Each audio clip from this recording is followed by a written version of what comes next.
I tell people I bleed purple. As a player, you can't find a better city to play in than here. And it's because of the fans. I just remember that dome just rocking. Just felt like being shot out of a gun when they called us. You could just feel the place moving. Go purple! It's never been like that anywhere else. This is football, this is pure football. You know, this is the old style football. We were better than everybody thought we were. I don't believe it! We were better than what Bud told us we were.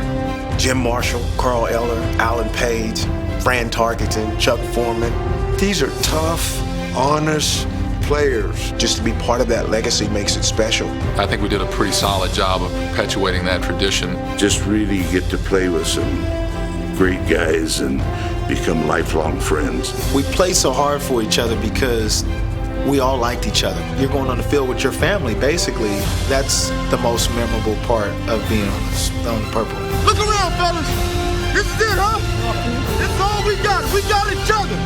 It's been a wonderful, wonderful 50 years. I thank the Lord all the time for giving me the opportunity to be here in Minnesota.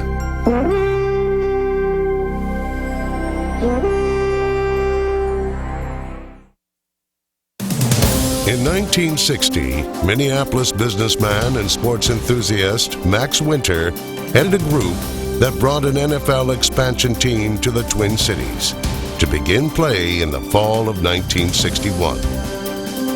The team's home would be Metropolitan Stadium in suburban Bloomington. Its coach would come from the players' ranks. In 1960, Philadelphia took on Vince Lombardi's Green Bay Packers for the NFL title.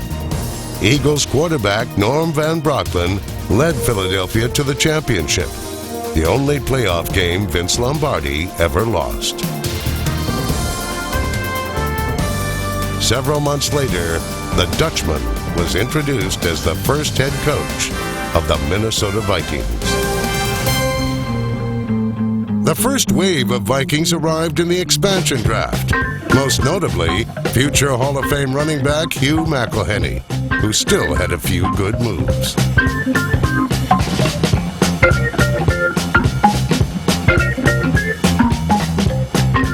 First day I was here with Norm Van Brocklin, I had just come in and they were out at practice. And he looked over at the guy and said, "Hey, you're out of here. Marshall, go in there and get some stuff on. You got this position." And I'm going, whoa, what kind of guy am I going to work for now, you know? Tulane's All-American halfback Tommy Mason was the team's very first draft pick and the first overall selection in the 1961 College Player Lottery. You know, everybody got the questionnaires that this team sent out to various college people. I got a Viking inquiry one day, and it said, Minnesota Vikings, Minnesota Vikings. And somebody said, well, that's in the 7-man league, in the old Midwest 7-man league. Nobody knew who the Vikings were.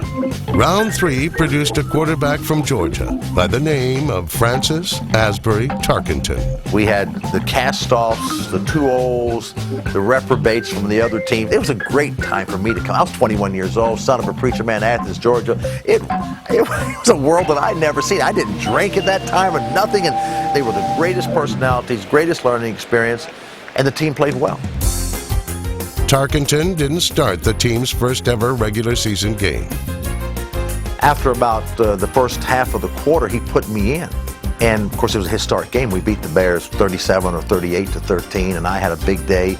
And, you know, I did my thing. I scrambled around. And the Bears, this is 1961 now, they're the most famous team in the National Football League. Their head coach was George Halas. Their owner was George Halas. Their general manager was George Halas. Fran had one of his career days, 3 touchdown passes. He scored a couple on runs, and it was a wildly exciting time for a bunch of young players that really didn't know if they belonged in the league or not. They won 3 times that first season, all at the Met, including a mid-November upset of a Baltimore Colts team quarterbacked by John Unitas. In 1962, a free agent center named Mick Tingelhoff ranged far downfield to take out tacklers. A square-jawed, all-purpose fullback named Bill Brown proved to be tough to bring down. In 1963, the Vikings won 5 games, and Tommy Mason became the team's first All-Pro. You know, you can run pretty fast when you're scared, you know, so you get through and get on out. I think I was lucky to come to this team, and I think whatever talents I had were something that fit into Van Brocklin's type of offense. At the heart of the team's climb toward contention was the young quarterback who credited his tactics to a 1961 preseason encounter with the Chicago Bears. They beat me to death. I mean, they bloodied me. And I said, you know, I've got to do something. I've got to change how this position is played, or we're not going to win a game. I had athletic ability, I had some quickness, I had good sense of where I was on the field, and I just didn't accept the sack. I started using my athletic ability and my scrambling to buy me time to be able to throw the football, and it became my trademark. It was an unwritten rule for quarterbacks not to go out of the pocket because the defensive linemen weren't in great shape in those days. They didn't want to run. Especially you go out in the Coliseum, you play Deacon and Merlin Olsen and Lamar Lundy, you know, on a hot day in Los Angeles, and here I come out there running all over the field, and they got to run all over the field and chase me. I think I drove them nuts. And if you kind of went out of the pocket, they'd find a way to try to get you. And they tried to find a way to try to get me. They never did, though. I thought a quarterback should use his ability. He just didn't have to stay in the pocket. So I thought to use my ability to maneuver, to run, to gain yards, to pick up a first down, whatever I had to do, I thought that that's what I was supposed to do. So a quarterback ought to be able to make first downs, make that team, drive that team, get first downs, and get points on the board. A great quarterback can take a bad team and make them respectable. By 1964, Scramblin' Fran was the man, and the expansion team from Minnesota was ready to make a move. The Minnesota Vikings, the only team to go undefeated in preseason play, open the regular campaign against Baltimore. Everybody was getting more consistent on offense, and we were probably more afraid of Van Brocklin than we were of the other teams a lot of times. And so you just wanted to do a good job, and we'd put a lot of points on the board. In their first 3 seasons, the Vikings never beat Vince Lombardi's Green Bay Packers. In '64, they went to Lambeau and won. They took a .500 record to Kezar Stadium in San Francisco. There, a rookie defensive end named Carl Eller returned a fumble forced by Jim Marshall for a score. Earlier that afternoon, Marshall did the same thing. Sort of. Now stops, throws, completes it to Kilmer up at the 30-yard line. Kilmer driving for the first down, loses the football. It's picked up by Jim Marshall, who's running the wrong way. Marshall is running the wrong way, and he's running it into the end zone the wrong way. Thinks he scored a touchdown. He has scored a safety. His teammates were running along the far side of the field. Even on the plane coming back from San Francisco, they said, hey, Jim, it's snowing in Minneapolis. Why don't you get up in the cockpit with the pilot and we can go the wrong way, go back out to the West Coast. 2 weeks later, the same 49ers come to Metropolitan Stadium to see if they can change their luck. A swing pass from Fran Tarkenton to Tommy Mason begins the point parade as Mason powers past the prospectors for a Minnesota TD. As the points and wins piled up. At home against Los Angeles, Minnesota scored 34 in a rout of the Rams for victory number 6.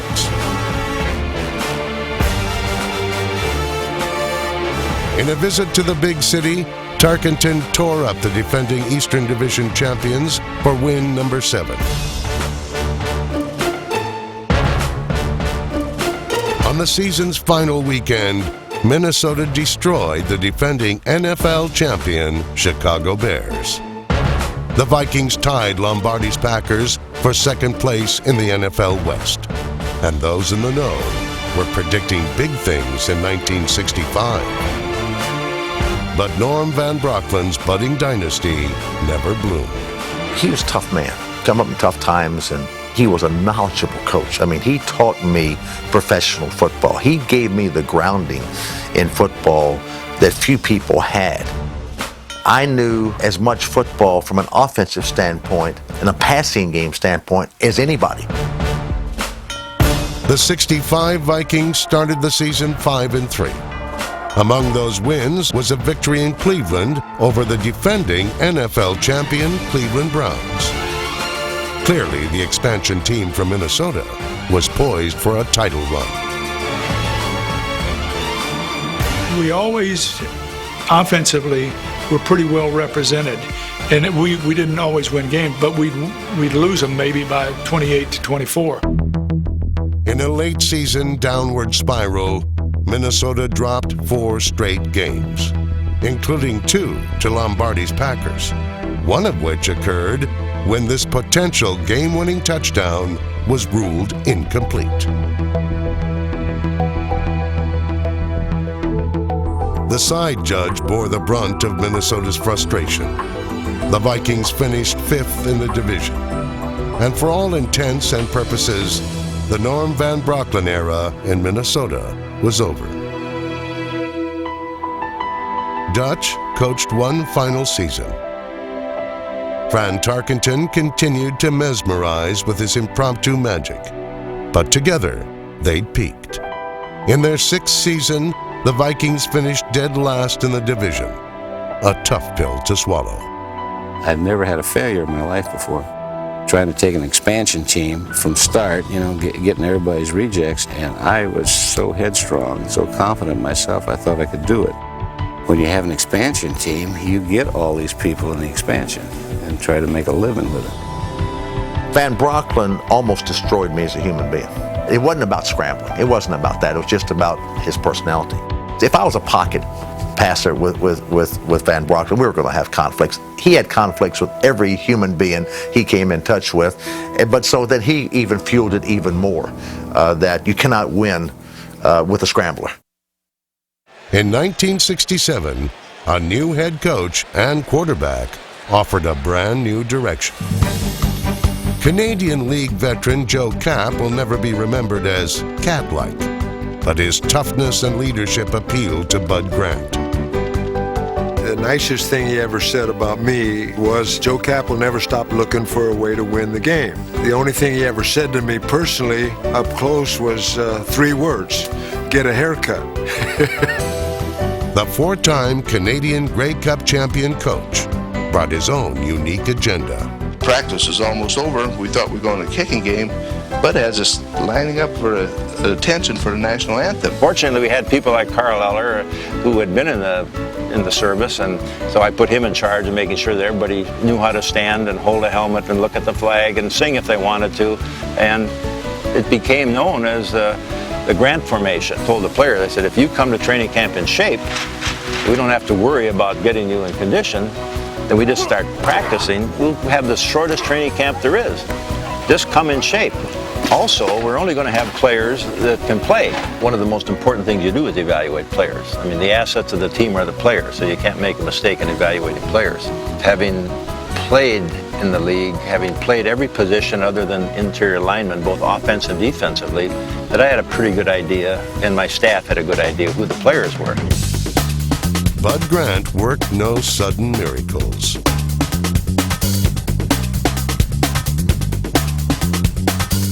His first Vikings team won just 3 games. But the team's assets improved. 3 first-round draft choices became wide receiver Gene Washington, running back Clinton Jones, and Notre Dame defensive end Alan Page. Grant immediately converted Page to tackle. There, the rookie's disruptive instincts proved the perfect complement to the hard outside charge of defensive ends Eller and Marshall. We had diverse skills, and we kind of fell into this pattern. We could talk to each other up and down the line, and we knew what we would do within the parameters of the called defense. Bud Grant fashioned his team in the mold of his defensive line. Athletic and persistent, weather-resistant, capable of winning low-scoring games in the upper Midwest.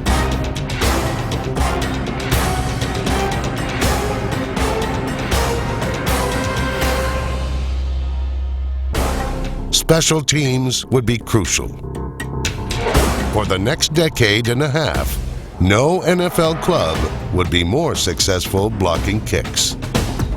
Ball control was paramount. If Minnesota didn't put the ball at risk, if opponents couldn't take it away, then scoring opportunities were limited, and close games were always winnable. 67, I think we won 3 games, but we were pointed in the right direction. Bud Grant gave us the leadership, the system that allowed us to be the team that we were.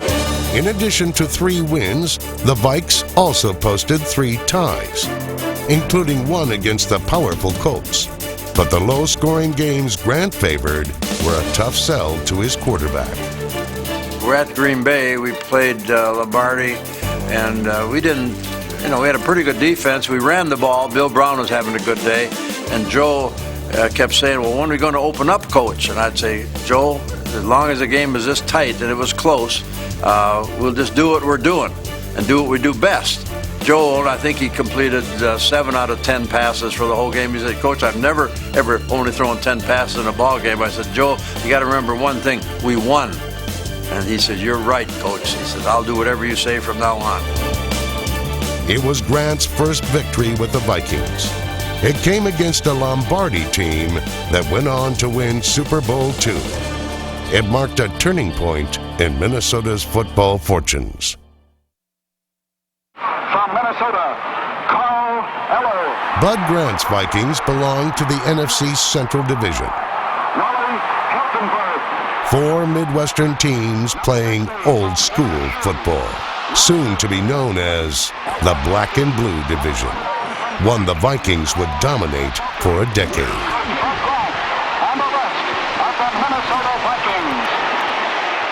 When we went out there, nobody's going to score a touchdown on us. We're not giving up anything. We had this saying, nothing cheap and nothing deep. Deep now meant Paul Krause, acquired by trade prior to the '68 season. Until we got Paul, we were struggling in our secondary. Paul kind of pulled the whole thing together. With a future Hall of Famer now patrolling the perimeter, the attack troops could cultivate their violent side.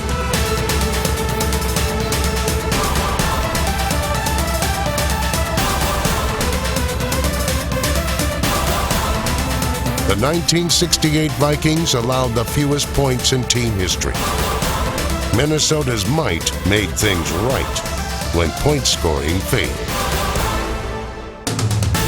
Offensively, Joe Kapp and company mustered enough first downs and muscled out enough scores for 7 wins in their first 13 games. A victory in Philadelphia on the season's final Sunday would give Bud Grant's Vikings a shot at their first ever divisional title.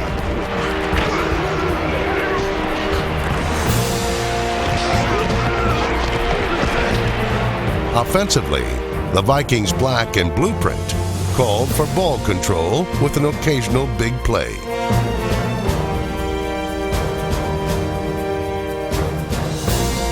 Bud Grant's team was built precisely for these late-season conditions.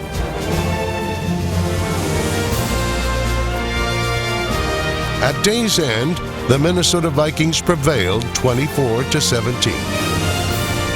Later that afternoon, in black and blue division action elsewhere, the Green Bay Packers defeated the Chicago Bears, making Bud Grant's Vikings the champions of the NFC Central.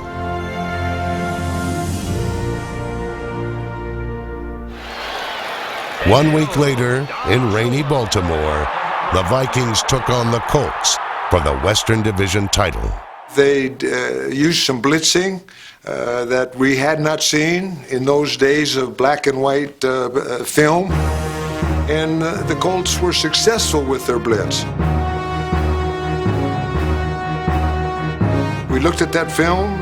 It was a risky blitz. It was but an outstanding blitz. And by the end of the game, we figured it out, but it was too late to win the Baltimore Colts game in the playoffs. So in '69, we looked at that film. They came up and really did try to use it again, and we were ready for it. In a title game rematch, Joe Kapp made history. He was out for revenge, and he was going to do everything necessary that he could to win this game. Baltimore's vaunted blitz was blown away.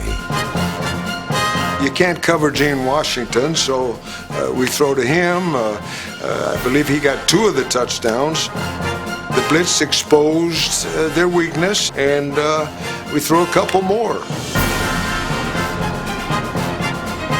Joe responds to challenges. I mean, you know, he's the kind of a guy, you can challenge some players and they accept it. Joe accepts it in spades. 6 different receivers caught 7 Kapp touchdown passes, tying the NFL single-game record.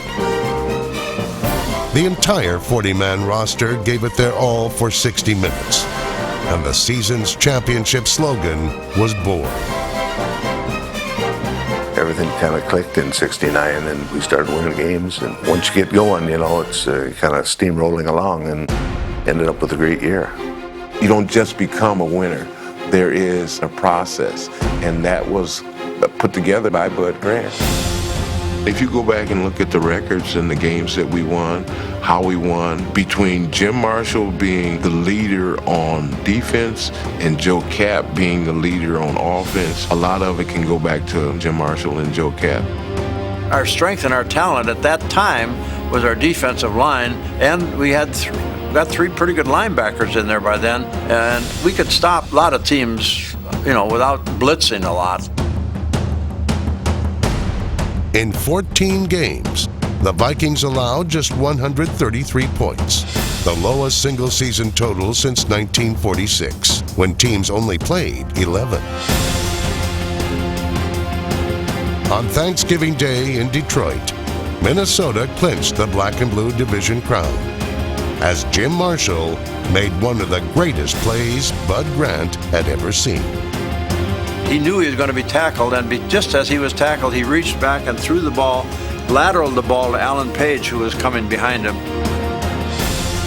And Jim Marshall, I don't know to this day, I've looked at the film many times, I don't know how he ever saw the guy.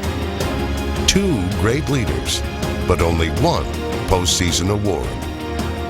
There is no most valuable Viking. There are only 40 most valuable Vikings. 40 for 60, put it that way. I just can't accept this. Thank you. On December 27, 1969, the playoffs came to Minnesota, and the LA Rams built a 17-7 halftime lead. And I don't know how many people the Met Stadium hold. They might have held 45,000 people, but I've talked to 150,000 people that said they were there that day. Not a day for the timid. Let's go, defense! Those Hollywood beach bums, they like to sit out there on the beach and nice and warm, and we got nice snow for them and 0 weather or 8 degrees. They don't fare too well with that. Hurts a little, huh? Lester hurts a little, huh? 3-18, hurt! In the second half, Joe Kapp rallied the Vikings.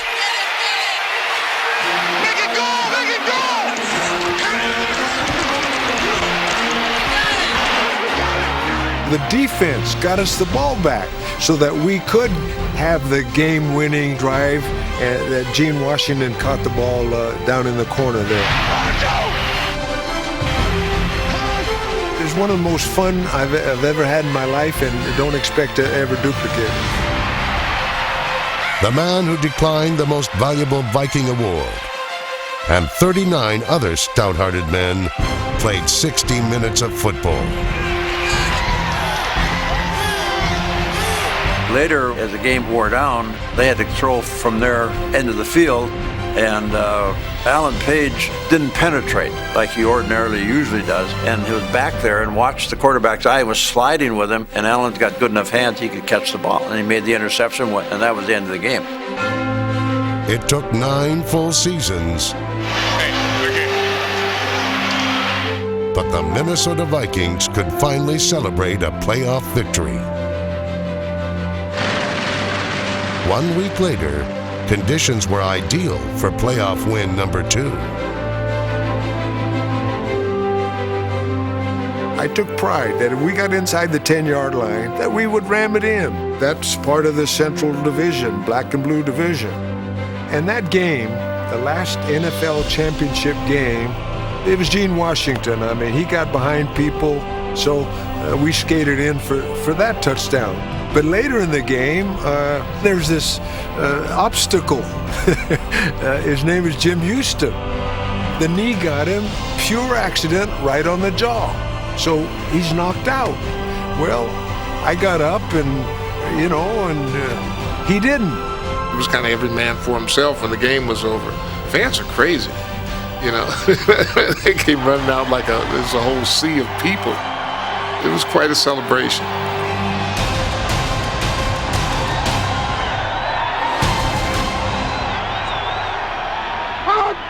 In Super Bowl IV, Bud Grant's Vikings were double-digit favorites. They were a good team. I mean, we probably got beat by a team that had better talent than we did. We did not play Viking football. We went out and didn't dominate Kansas City defensively. They put in some new wrinkles, and we just did not make the adjustments. So here I am with my chance to win the world championship, and I get knocked out. So it's depressing because when you get your chance, you got to be ready. And we didn't quite get it, we did not get it done. There was no underestimating our opponent or anything like that. We felt that we could certainly do the things that we needed to do to win, and it just didn't happen. To a man, nobody cried. Nobody made excuses. Nobody blamed anybody. It was a team right to the end. I feel that if we'd have won the game, that I could have played for the Vikings another season. But it didn't happen. A complicated contractual dispute ended Joe Cap's career in Minnesota. Joe got things done with determination and grit, and he was the type of guy that if I was going to be in an alley fight, he's the guy I want with me. He was a winner, and the more winners you got on the team, the better chance you got of winning. Joe was a winner, Jim Marshall was a winner, and those were two vital parts of that team. Jim Marshall remained the captain of a Vikings defense that allowed a record 10 points per game over the next 2 seasons. The veteran anchor of a defensive line that passed into NFL legend. They just played well together. We didn't have to tinker. We didn't have to do a lot of stunting or unbalanced defenses. We just lined up, came as hard as we could, and we'll beat at the quarterback. Together they were, with all the machinery fit, all the gears were in place. Jim Marshall always played better when he had a temperature, or he had a sprained ankle, or a jammed shoulder, or a sore wrist. He always pushed it up a notch. Every time he was nicked, he played better. He was a unique football player. Moose Eller on the other side was big, strong, pass rushing, played his best games against the toughest players. And then Larson, another steady, big, strong, kind of cleanup guy in the middle. The fourth and youngest member of the so-called Purple People Eaters was defensive tackle Alan Page. In 1970, he was named the NFC's Defensive Player of the Year. Alan was easy to coach because he was such a great talent. I mean, he probably didn't need any coaching at all. In 1971, Page was voted the NFL's most valuable player, the only defensive lineman ever to be so honored. Probably one of the best defensive linemen that I've ever seen. And one thing you didn't want to do is make him angry. You made him angry, he would get quicker, better, more tenacious. Just a great football player. Minnesota opened the new decade with 2 more divisional titles, but Bud Grant's offense was becoming an issue. There was concern that they couldn't get the job done all the time. It was our belief that, 1, if it was going to get done, we had to do it. And 2, that they would, in fact, do it, as Paul Krause did in the 1970 playoffs against San Francisco. The only thing I really remember about that game is it was very cold. San Francisco just kept sticking with us all during the game, and they finally beat us, and it was very disappointing. I felt that we just had a much better football team than San Francisco. 1 year later, same stadium, same results. Defensive points, but no playoff victory. We assumed defensively we had the ability to get there without points. And so anything that the offense added was a net plus. In 1972, the offense welcomed back an old friend. As a quarterback, he had an instinctive ability to know how to move a team down the field. He brought a dimension to us that very few teams had. My number one goal was to make our team better. Run it, throw it, scramble it, outthink, outplan, outstrategize, because that's the thrill of it, is the winning. Fran Tarkenton set new single-season Viking records for completions and passing yardage. When the situation called for it, he could still improvise and make plays on the run. But in the end, the Vikings surrendered the Central Division title to Green Bay, missing the playoffs for the first time in 5 seasons. In the 1973 draft, Bud Grant added a new dimension to the offensive mix. But the old coach had this thing about starting rookies. Fran Tarkenton came over to me and says, "Chuck, you're not going to start, but you'll be there in 2 minutes," just to calm down, because I was kind of an emotional kind of guy. We were playing Oakland. That's when it all started. Not since Tommy Mason and Hugh McElhenney had the Vikings fielded a back with such breakaway burst. Once I got past that first wave, it wasn't a tap, tap, tap, tap, tap. It was a hit and split. Chuck Foreman became the consensus Rookie of the Year. The Vikings began the year with 9 consecutive wins, en route to their third 12-2 finish in 5 seasons. No longer a liability, the offense could score from anywhere. Opposing offenses enjoyed no such privileges. I think we got to the point where we really believed that we went out on the field and we played the type of ball that we were capable of. Nobody could beat us. You play with a sense of confidence, not with arrogance. It's kind of an infectious thing.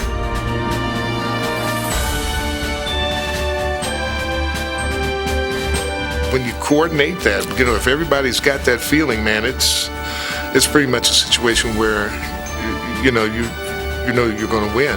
You know you're going to go out there and there's nobody that's going to beat you. And so once again, the NFC playoffs came through Minnesota. Oscar Reed, the running back Chuck Foreman replaced in the starting lineup, showed that he was still very much a part of Minnesota's success.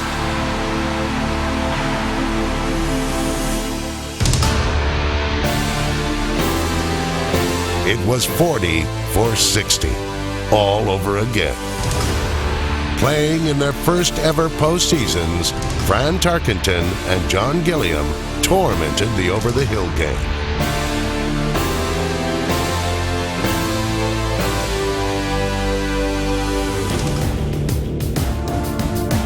The Twin Cities rejoiced. The following week in Dallas, with a national television audience in attendance, the Minnesota Vikings dispatched America's team in its own backyard.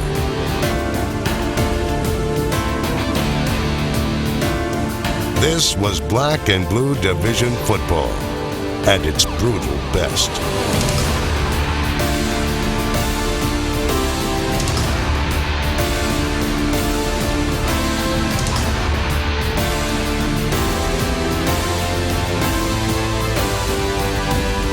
Bobby Bryant's interception sealed the deal in Dallas.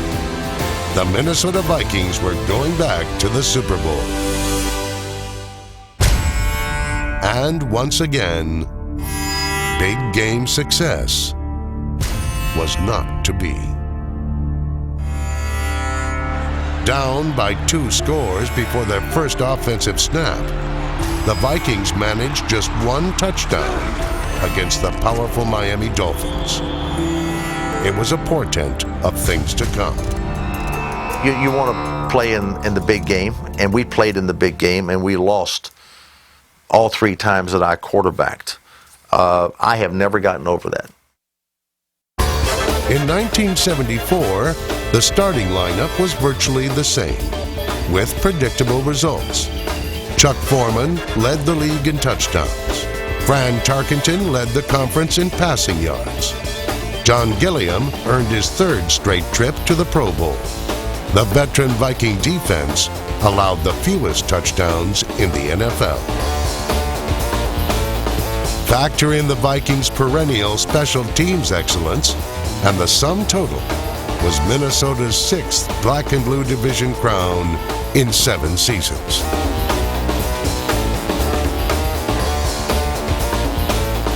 By playoff time, Vikings weather had descended upon the upper Midwest, and the Met was rocking.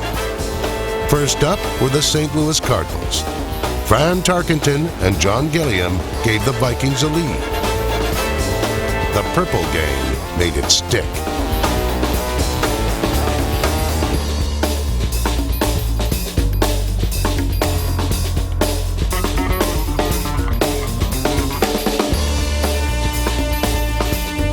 This was the scenario for which this team was built. Next up, all the way from sunny Southern California, the Los Angeles Rams for the NFC title. I could tell they were kind of psyched out even before the game, just knowing that it was going to be maybe 10 below 0. It was amazing to watch teams come in here and play us when it got cold. You could see it in their eyes. They wanted to go home.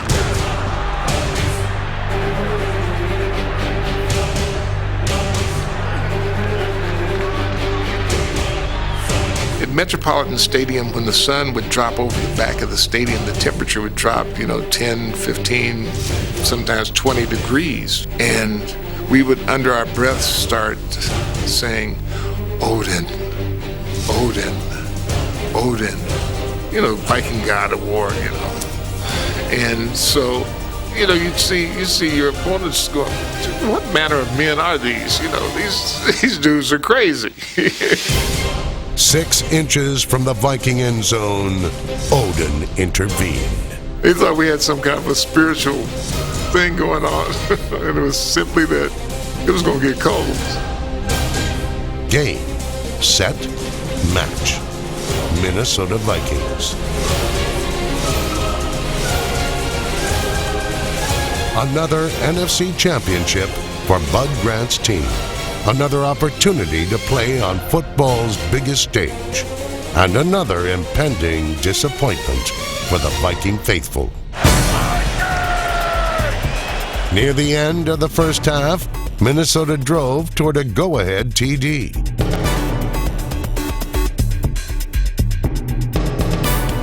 In the end, the Vikings' only points came when rookie linebacker Matt Blair blocked a punt that Terry Brown recovered in the end zone. Now even more determined, Minnesota opened the '75 season with 10 straight victories. Chuck Foreman became the Minnesota Vikings' first ever 1,000-yard rusher.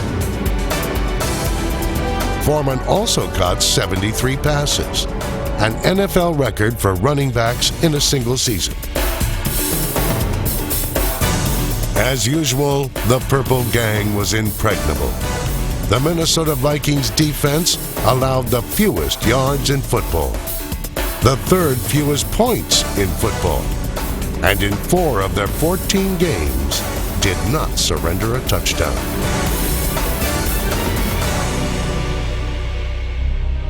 Finally, there was 35-year-old Francis Asbury Tarkenton. In 1975, Scramblin' Fran was voted the NFL's most valuable player. On this pass against San Diego, he broke John Unitas's all-time career completion record. On the season's final Sunday, on a picture-perfect day in Buffalo, Tarkenton went for the holy grail of passing marks. Career touchdown passes. First and goal from the 7. Fran rolls to the right, ducks it out, caught by Foreman, touchdown! Chuck Foreman's 4th touchdown of the day. Fran Tarkenton's record-breaking 291st career touchdown pass. 2 of them to Foreman this afternoon as they cleared out. Rolled up more statistics than any Viking team. So, 75 was really, all the players and the coaches, everybody, I think that was probably our best team. 2nd and 10, Cowboys from the 50. But this great Vikings team would not escape the first round. Down the near sideline for Drew Pearson. Pearson makes the catch at the 5, touchdown! Drew Pearson made a great play. He pushed off and didn't get caught. As I was running over there, I was pointing. And there's only one reason I was pointing, is because he had pushed off. This was our best Viking team, and we lost. But now, that wasn't the most devastating thing that happened to me that day, because I get outside into one of the trailers that we had to watch the second game, and Jack Buck came on television and announced the death of my father. My father had had a heart attack watching the game in Savannah, Georgia. So I went from there to my father's death, and so the game didn't seem quite as important at that particular time. The 1976 team won 11, lost 2, and tied 1. In the playoffs, Rookie of the Year Sammy White caught 1 of 2 Tarkenton touchdown passes. Chuck Foreman ran through arm tackles to secure another NFC Championship game appearance.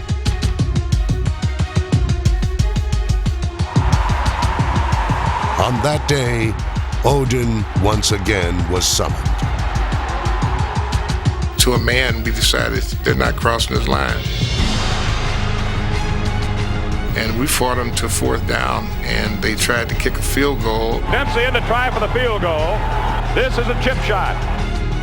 There's a snap a bit high. The ball is down. The kick is blocked. Into the end. Touchdown. The Vikings are going to score.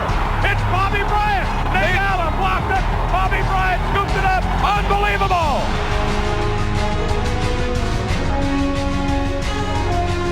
And it was one of those kind of things where you just turn around, look at them, and smile and shake your head. Yeah. Minnesota never trailed and never looked back.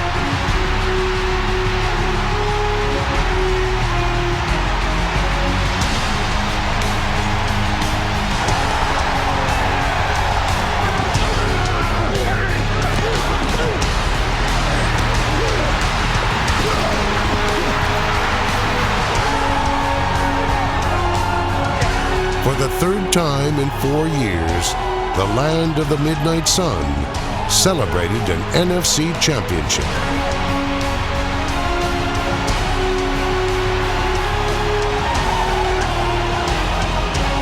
Little did anyone suspect, this would be their last of the century. I think that this crowd has finally got it, in the sense, the feeling of emotion, the sense of victory.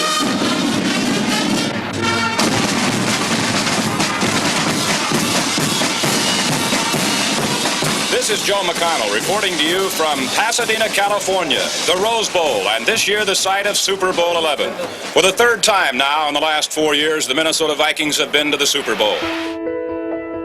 And for the final time in the millennium, Minnesota would come up empty.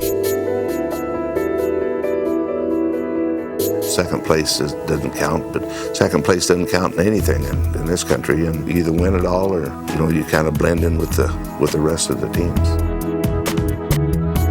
I was just devastated that we lost 3 Super Bowls, because I knew that our team was getting older, and the possibilities of us getting back there again were slim. That's really the only one that ever bothered me, because I knew we wouldn't be back, because all the really great players were getting old and leaving. I think my legacy has been damaged. I think the legacy of my teammates have been damaged, and the legacy of the Minnesota Vikings have been damaged for some reason because we didn't win those Super Bowls. Fran Tarkenton played 2 more seasons, completed 500 more passes, and the Vikings found ways to win 2 more division titles. But the core group of this great team had played in its final championship. I never have a day go by that I don't regret not being able to do something more to help my team win a Super Bowl. And when he retired, you might have to check this out, but he threw 20-some touchdown passes his last year. He had some life left in him even when he retired. But he picked a good time and he went out on top. And from my evaluation standpoint, as a quarterback, he was the greatest. 17-year veteran center Mick Tingelhoff and future Hall of Fame defensive linemen Carl Eller and Alan Page also left after the '78 season. Safety Paul Krause played 1 more year. On a December day in the Coliseum, this interception made him the NFL's all-time leader. You never play to get to the Hall of Fame. You put winning seasons together, and then all of a sudden, somebody has statistics that are better than anybody else's, and then he becomes a Hall of Fame player. He is playing his final game at Metropolitan Stadium today. Number 70, the captain of 10 divisional champions and 4 Vikings Super Bowl teams, Jim Marshall. 1 week later, the original Minnesota Viking played his final home game. Not surprisingly, he recorded a pair of sacks.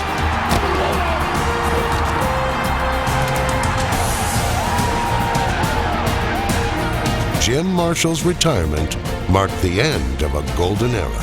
He was a special person from a leadership standpoint by example. If I said to do something, Jim Marshall did it, the whole team did it. He was a special guy.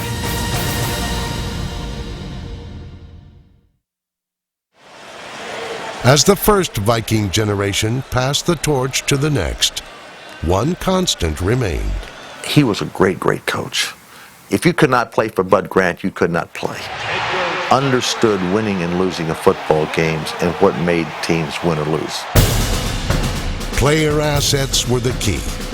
In 1977, a rookie quarterback from Rice named Tommy Kramer engineered a 3-touchdown comeback win over San Francisco, enabling the Vikings to clinch another divisional title, their 9th in 10 seasons. That same year, Matt Blair not only made his first of 6 straight Pro Bowls, but also extended Minnesota's tradition of special teams excellence. Chuck Foreman gained 1,100-plus yards rushing. To run for 1,000 yards in was truly an accomplishment because, let me tell you, the game was different. And Bud Grant's team was evolving with it. In 1978, running back Ricky Young arrived from San Diego. Young led the league with 88 pass receptions, breaking Chuck Foreman's NFL record. Together, Young and Foreman established a new standard for combined receptions by a backfield tandem. Defenses didn't know what to do, so they decided to double up on me and free him, resulting in the Vikings version of the West Coast offense. And Bud knew just the man to run it. For the last 2 years, I've had the opportunity to sit and watch behind one of the greatest quarterbacks that ever played the game. It's been a real experience for me, but I was kind of anxious to play. In his first full season as a starter, Tommy Kramer proved to be resourceful, athletic, and resilient. More importantly, the 24-year-old Texan had a great arm.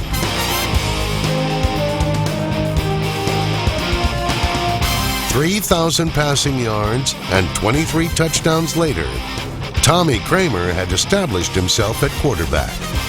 He would be a factor there for 13 NFL seasons. By 1980, Bud Grant's rebuilt team was becoming a force.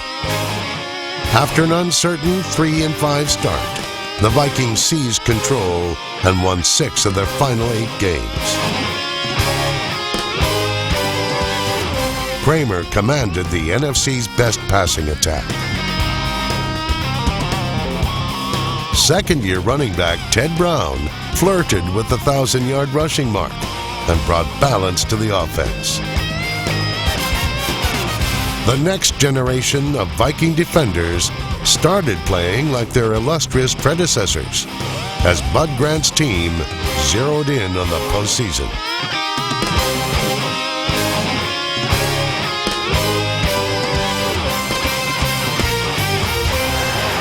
They even summoned Odin to the mat. Trailing 13-0 at halftime, Tommy Kramer launched a rally. A division title and playoff berth were at stake.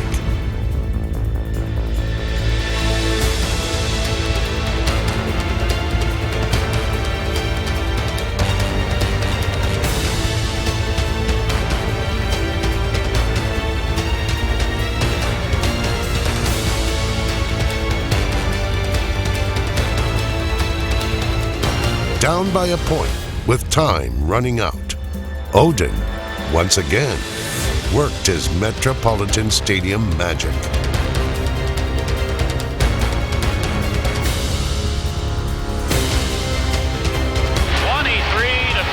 In favor of Cleveland. 5 seconds left. First down, Cleveland 46. 3 wide receivers right. Kramer back to pass. He's going deep down the right side, and it is one more, and it's touchdown! Rashawn! I don't believe it! I don't believe it! The Vikings are in the playoffs. Absolutely one of the great dramatic finishes of any football game anywhere. 28-23. The Vikings go to the playoffs. There were definitely 2 seasons for the Vikings, 3-5 the first half, 6-2 the second half. As of right now, the Vikings feel to a man that they're playing as well as anybody in the league. On the road in Philadelphia, the Vikings roll.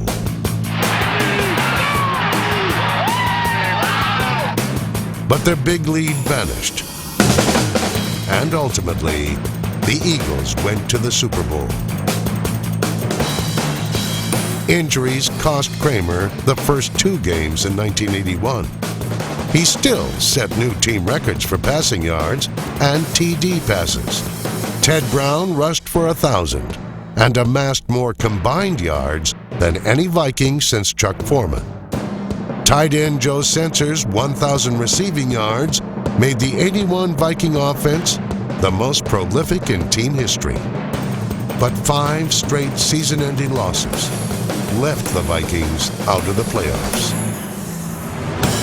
On this discouraging note, Minnesota said goodbye to Metropolitan Stadium. Those who worked and played there remembered it fondly. We had a core of fans. It was a small core. And I don't know that we really got them on board until 1964 when we had our first winning season. Our fan base just swelled from there. Tailgating must have been invented right here in Minnesota. That's what was special about Metropolitan Stadium, because when you got there, all the fans were waiting. They always wanted to feed you and give you a beer, and it was just that physical closeness and touching and just showing that they really did support us and cared. Everybody knew you and talked to you, and on the way out of the game, everybody invited you to their party, and it was kind of very Minnesota. In the strike-shortened season of 1982, Minnesota moved indoors. There, the Vikings quickly established a dome field advantage. When Atlanta came to the Twin Cities in the postseason, the Vikings pounded them.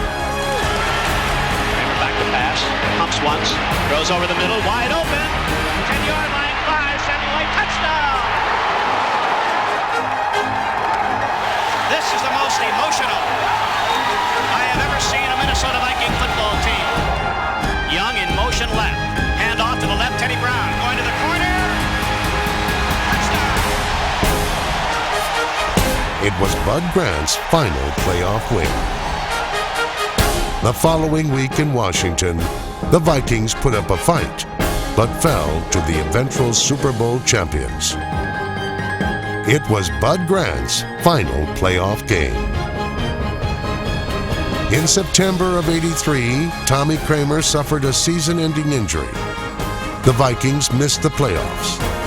In January of '84, after 17 seasons at the helm, Bud Grant retired as Vikings head coach. He was about the most level-tempered person that you'd ever want to meet, and what you saw was what you got. That was Bud, and he was the same all the time. You knew exactly what to expect from him. That made it much easier for the players. He didn't talk a lot, so when he spoke, everybody would listen because he wouldn't ramble on, and when he would speak to you, you know, it was substantive, and it paid off because we were always fresh. He knew the teams that were going to win are going to make the least mistakes. So he put guys out there that made very, very few mistakes. I learned more from Bud than anybody in my life other than my dad. I've got nothing but the greatest respect for him. When he left and the new regime came in, things kind of changed a little bit. And not for the better.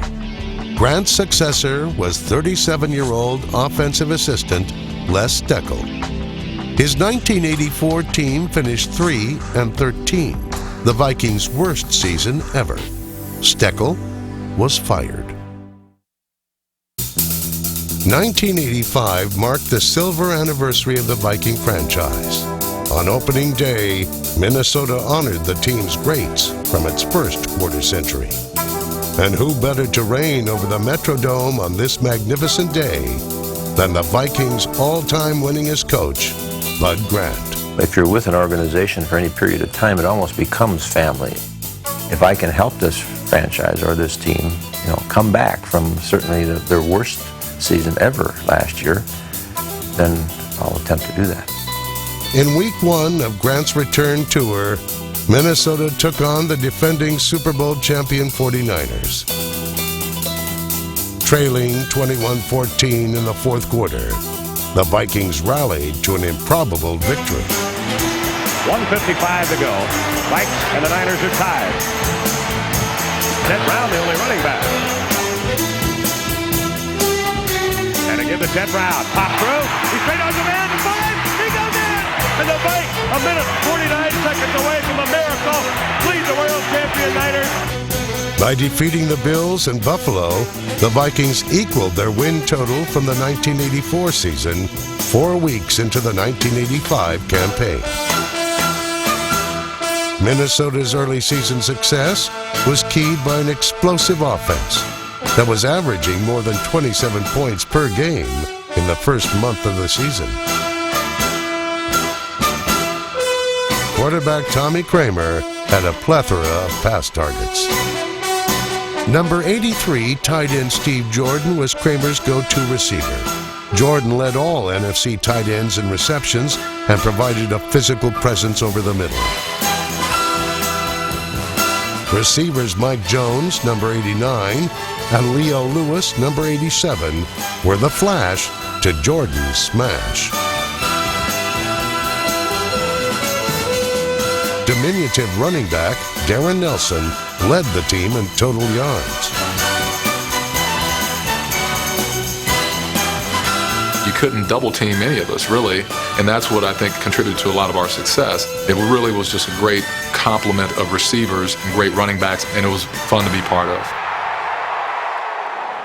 But the man who emerged as the offense's most potent weapon was receiver Anthony Carter. One of 13 first-year players on the 1985 Vikings, Carter led a group of young players that became the foundation of the next decade of Viking football. Carter's impact on offense was equaled only by Keith Millard's on defense.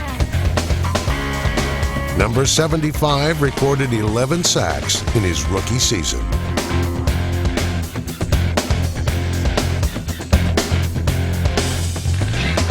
Despite being out of playoff contention, Grant's young team showed the fortitude of champions on a blustery Philadelphia afternoon. Trailing by 23 points, backup quarterback Wade Wilson and 7 rookie starters refused to accept defeat. Back to throw. Pass over the middle to Rice. He goes into the end zone for the touchdown. Bootleg, roll to the left, and he's going to be sacked. He fumbles in the backfield, picked up by Teal. He can score a touchdown. He's going to go all the way on a Jaworski fumble, and the Vikings have their second touchdown. Wade Wilson takes the snap, drops back to pass, scrambles to his right, throws it deep down the right side. He's got Carter open. Touchdown! And the Vikings have pulled a stunning come-from-behind victory here in Philadelphia. Viking pride had been restored. Now it was time for Bud Grant to pass the torch. I didn't intend to come back in the first place, but I was asked by some very good friends, mainly Max Winter and Mike Lynn, people that I respect very much and have been very good to me, if I would come back. I think in that year's time, the Vikings have come back to respectability, and having achieved that, step down once again as I intended to do the first time and stay retired. Grant's replacement was a familiar face in the Vikings organization. After 18 seasons as Minnesota's offensive coordinator, it was Jerry Burns' time to call the shots. I'm very thrilled with the opportunity that has been afforded me to be the head coach of the Minnesota Vikings. I just hope that I can repay this opportunity. We got excellent people here, and I've got every confidence that we will make the improvements that we expect. As expected, the offense didn't skip a beat. The Vikings scored the most points in the NFC, and quarterback Tommy Kramer was the NFL's highest-rated passer in 1986. Looking deep, Kramer unloads it, way behind it. Defender is Leo Lewis. He's got it at the 25, the 20, 15, 10, 5, touchdown, Leo Lewis. Tommy was awesome. I mean, you know, when he was on, I don't know if there was very many that were better in the game. When game time came, he just wanted it to be perfection, and that's the type of competitor he was. I don't care if we were playing for the Super Bowl or we're playing the first game of the year. He goes in with the same attitude. He goes in to win the game, and he plays for the full 60 minutes. Kramer's finest game of the season came against Green Bay in a game he dedicated to his ailing mother. He threw 6 touchdown passes despite being pulled early in the third quarter. On 2nd and 20 as Kramer steps up into the pocket, throws on the move. He's got Jordan inside the 5. He goes to the goal line. Touchdown, Vikings! Wide open. Touchdown, Steve Jordan. Kramer throws a fly in the left corner. Touchdown, Hassan Jones. And the Vikings are making it look ridiculous.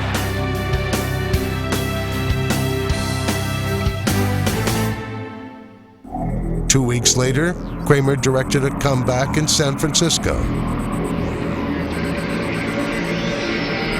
It'll be a 27-yard drive for the win in overtime for Chuck Nelson and the Vikings. There's the kick. It is up. It is good. The Vikings win. The next week, the Vikings returned to Minnesota and dominated the defending Super Bowl champion Bears. The quick slant over the middle is caught. It's going to be a touchdown at the 30. It's Anthony Carter at the 10. Touchdown, Vikings.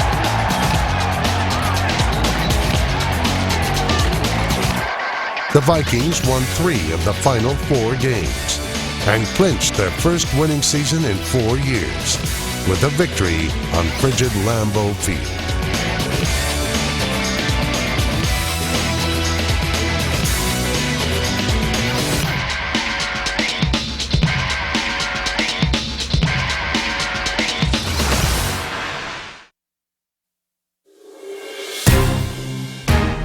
The late season momentum carried over to the start of the 1987 campaign. The Vikings were soaring, following dramatic come-from-behind victories in the first 2 games of the season.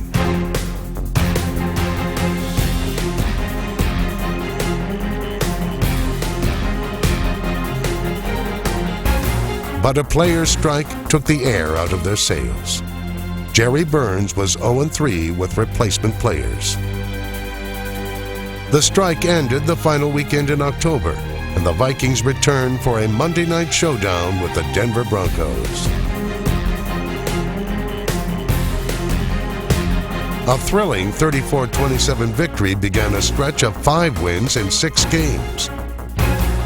I remember the team just kind of coming together and thinking, hey, let's just make a run. Let's just play every down and see what happens. The streaking Vikings defeated the Cowboys on Thanksgiving in overtime.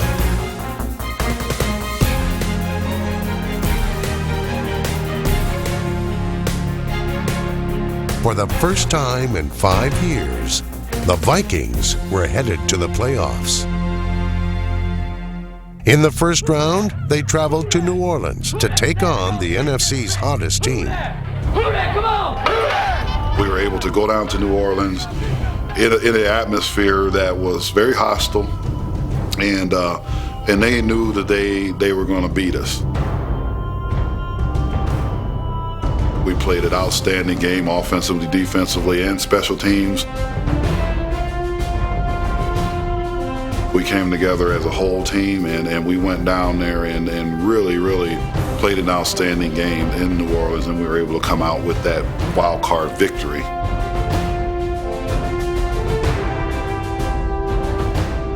It was a total team effort and a total team win, something that we haven't had here in quite some time. Hopefully this can carry over into San Francisco.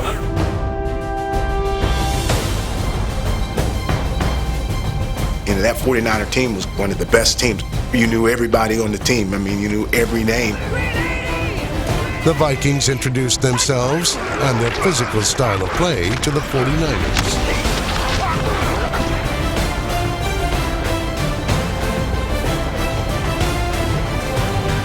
We didn't let the 49ers rattle us at all. Minnesota jumped ahead by 17 points with Wade Wilson's touchdown pass to Hassan Jones. But one man rose above the rest. AC, Anthony Carter. I mean, he played so well. This guy just turned into a Superman and just started making plays.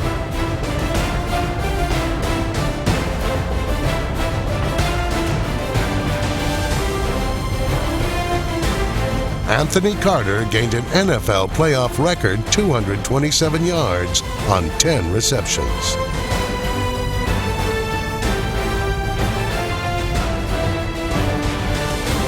I think that was one of the biggest victories for us in the 80s. To win that game, I mean, even years later today, I mean, that's probably one of the best games and memorable wins I've ever had.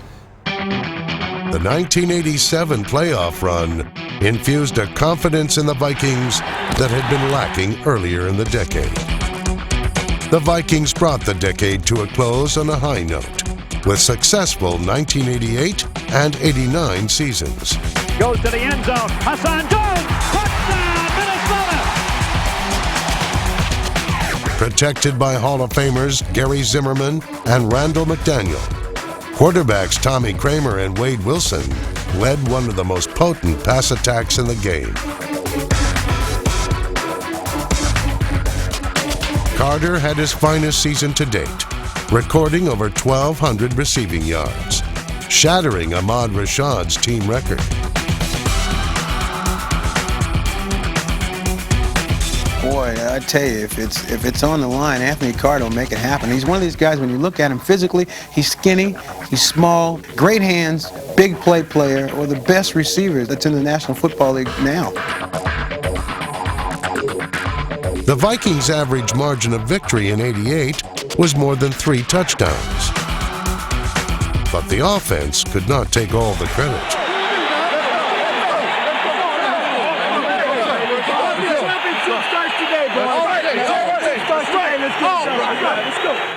Minnesota's defense was one of the most dominant in the league. Their catalyst was Keith Millard.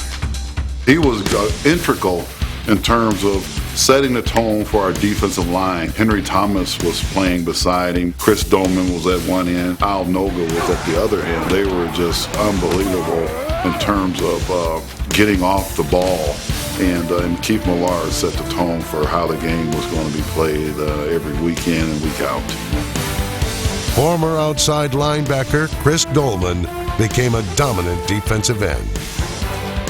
If you took a prototype of what you were looking for as a defensive end, it certainly would be Chris Dolman. He's 6'5 and a half, 260, probably runs about a 4.7 40, has great upper body strength, has great reactions. We look for great things out of Chris Dolman. Dolman and Millard controlled the line of scrimmage, while Minnesota's all-time leading tackler Scott Studwell and Jesse Solomon cleaned up the rest.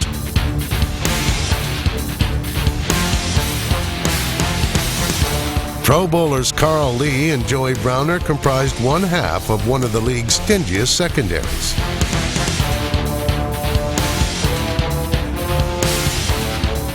One of the things that made me a better tight end was going up against a Joey Browner. Joey was all world. I mean, he was fast, great range, strong. He was just phenomenal. For the second year in a row, the Vikings defense was the top ranked in the league.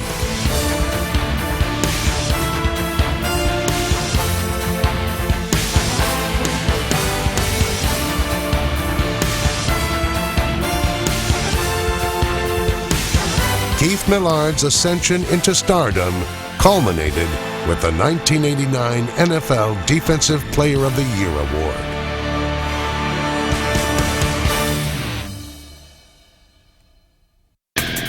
In the midst of a four-game winning streak, all against division foes, the Vikings pulled off a blockbuster trade with the Cowboys, acquiring running back Herschel Walker. Walker made his presence felt in his first game with Minnesota, leading the team with 148 rushing yards. 2nd and 5, across the 30, 35, 40, at midfield. Herschel breaks away, loses his shoe, and he's all the way to the Packer 26-yard line. 50 yards, the first time he touches it from offense for the Minnesota Vikings. Minnesota hoped Walker was the missing piece to a championship puzzle.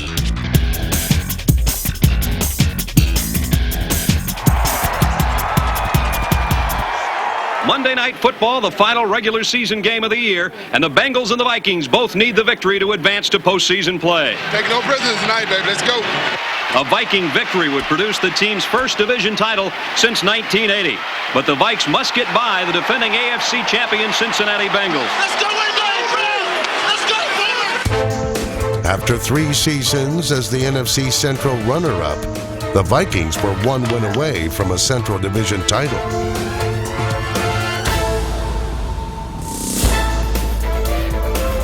Minnesota got out to a 19-0 lead against the Bengals.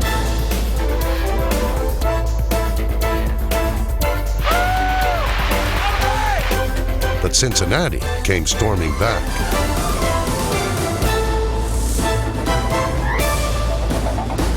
The game that once seemed to be in hand came down to one play. Here's your season. 4th and goal at the Bengal 1. Wade, play action, wants to throw, lofts it to the end zone, and it is caught for a touchdown! Novoselsky, he caught it!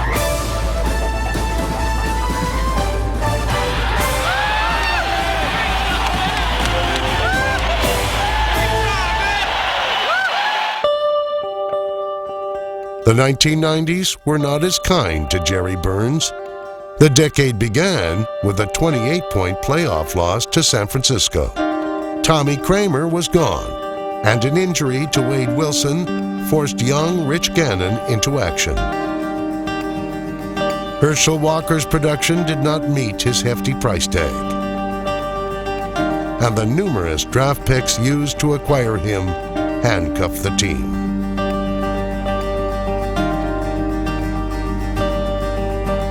The Vikings had become an aging team, guided by an inexperienced quarterback. Jerry Burns retired, following underwhelming 6-10 and 8-8 records in 1990 and 91.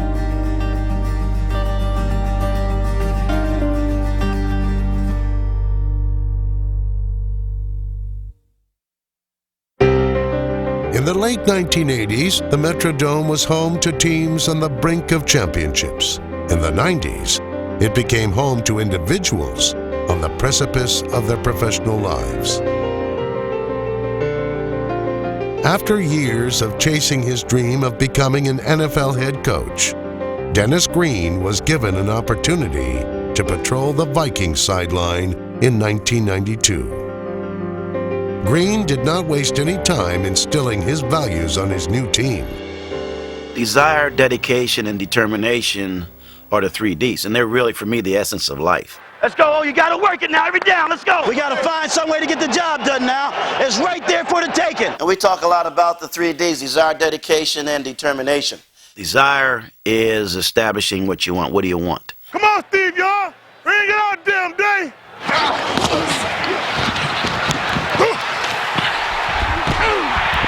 You can't handle me, boy. Dedication is the price that you pay to get it.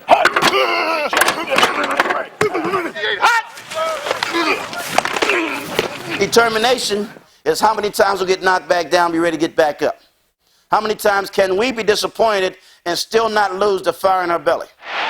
Big handoff by Gannon, back to throw, throws off the back foot, downfield, Chris Carter, touchdown!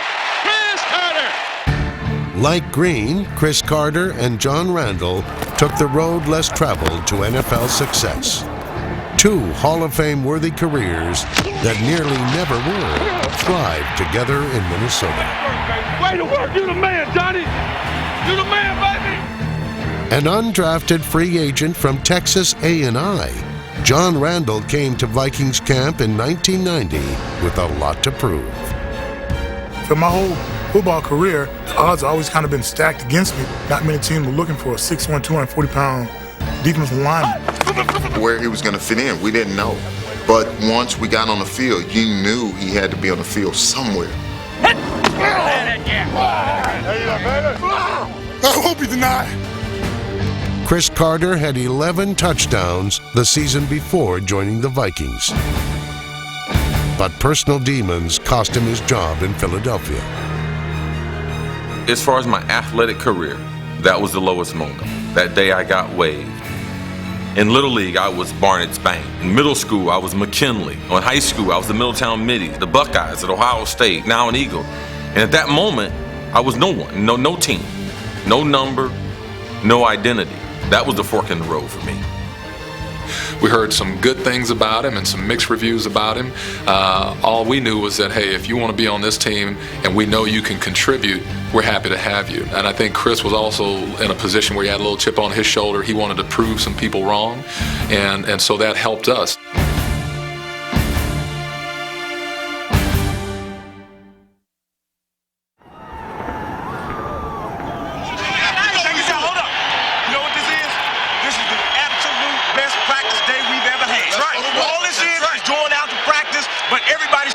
I'm not making mistakes. I'm not doing anything but just working hard. Swarm in, baby.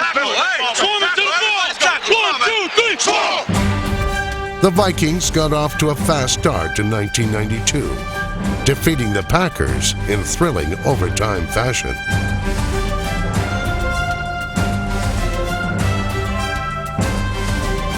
Here's a field goal, trying to win the game. Center snap, spotted, booted, the kick is up, and the kick is good, and the Vikings beat the Packers 23-20 in overtime.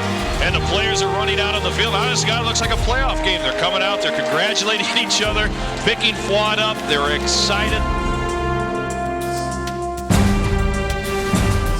The offense was still explosive through the air, but the addition of former 49er Roger Craig and the emergence of second-year back Terry Allen bolstered the ground game. Allen was the breakout star of the season. Number 21 rushed for over 1,200 yards and 13 touchdowns.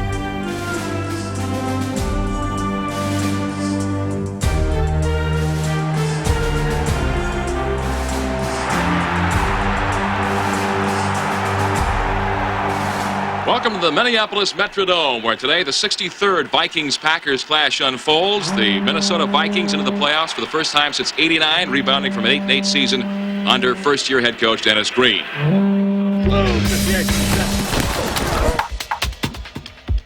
With their playoff spot secured, the Vikings put the finishing touches on their Central Division title with a little help from future NFL head coaches Jack Del Rio and Mike Tice.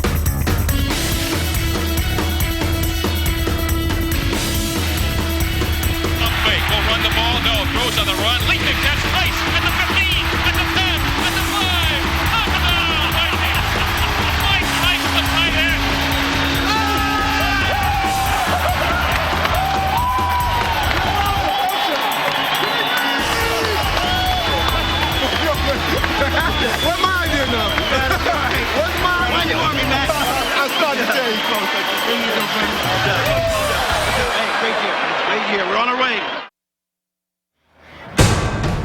The 1993 season began with a familiar face taking snaps from center. Nice and relax. Let's make something happen now. Nice and relax.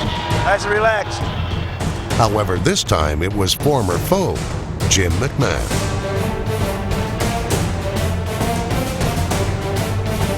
The Vikings were 3-2 when rookie Robert Smith, adorned with the number 20, The Bear 26-yard line. Handoff Robert Smith. Knifes up the middle. Turns the corner at the 20. At the 15. 10-5. Touchdown! Robert Smith. and a pick six from number 26 helped McMahon to a victory in Soldier Field. And in goes Audrey McMillan for the touchdown and a pickoff of a Jim Harbaugh pass. I got one thing to say. This is when the big dogs come out. Okay? You can't run with the big dogs. Stay on the board. The hard-hitting, high-flying Vikings were playoff bound for the second year in a row under Dennis Green.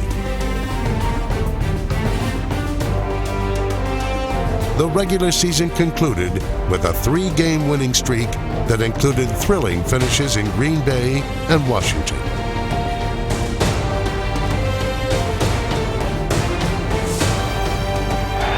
Back to throw, short drop, pump fake, maybe a fade route. Looks right now, looks left, fires in the end zone, and a catch! Touchdown!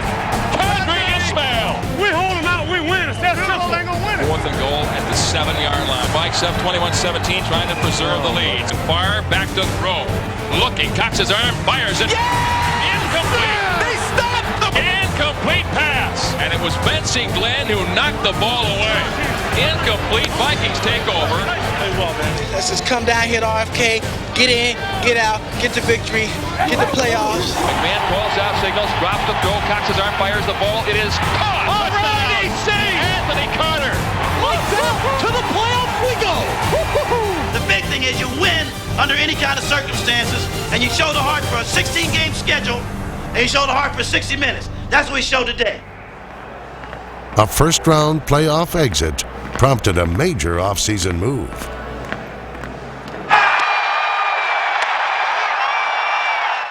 In April of 1994, the Vikings acquired quarterback Warren Moon from the Houston Oilers. Moon's leadership helped elevate Green's offense to the next level. Warren was smart. He was a student of the game. He made sure that the receivers and quarterback got together on Fridays and go over what we're going to do on Sundays. The future Hall of Famer passed for a team record 4,264 yards and led the Vikings to a 10-6 record and a division title. Moon was protected by one of the league's best offensive lines. We had such a powerful offensive line, across the board. You got guys like Jeff Christie and Todd Stussy and Randall McDaniel. All those guys just so big and powerful they can wear a defense down.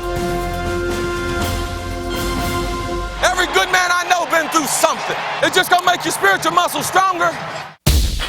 4 years after being released by Philadelphia, Chris Carter became Moon's favorite receiver. Carter set an NFL record with 122 receptions in 1994, a feat he would match in 95.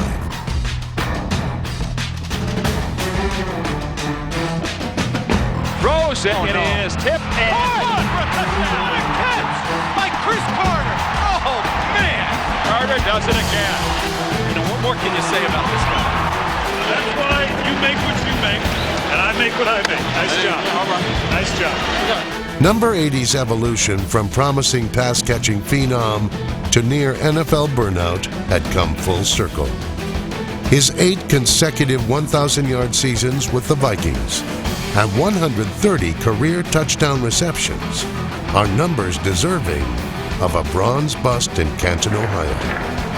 A distinction bestowed upon one-time NFL long shot John Randall in 2010.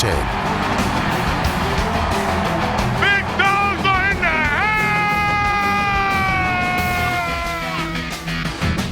house! Casual fans recall Randall as the man with the makeup and the motor mouth. Oh, let's go, baby! Let's go! Bear, you can't talk to me, dog? J.J. Stokes. You calling the J.J. Walker? Viking fans remember the man who always played full throttle.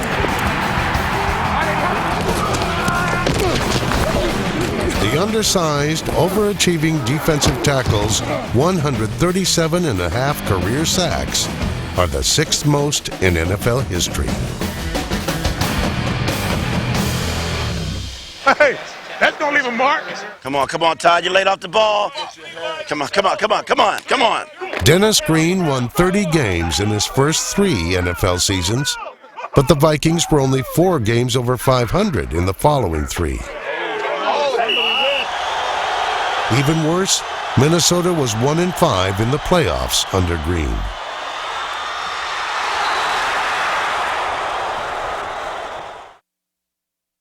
The Minnesota Vikings have selected wide receiver from Marshall University, Randy Moss.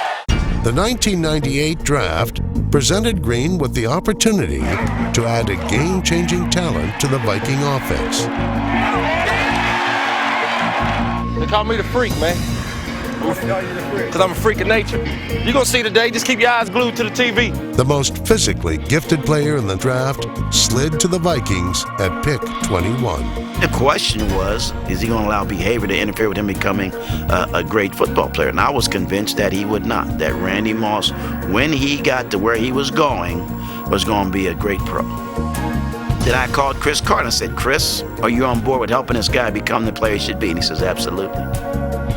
Carter took Moss under his wing. The two traveled to Florida to work out prior to training camp. After a few workouts, I called Dennis Green and told him that he is the most unbelievable athlete that I have ever seen. A motivated Moss vowed revenge on the teams that passed on him in the draft. I'm going to come here and try to do the best I can to rip the NFL up. And my whole goal is to just come in and do whatever I can to wreck this whole league. When the regular season began, he kept his word. Let's go, it's on! It's on week 1, baby! Yes! Flexion today! Yes! Push yourself! Yes! Nothing but the best! 1, 2, 3, the best!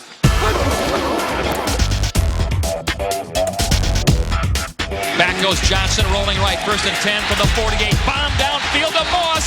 Down there, juggles it. Oh, touchdown!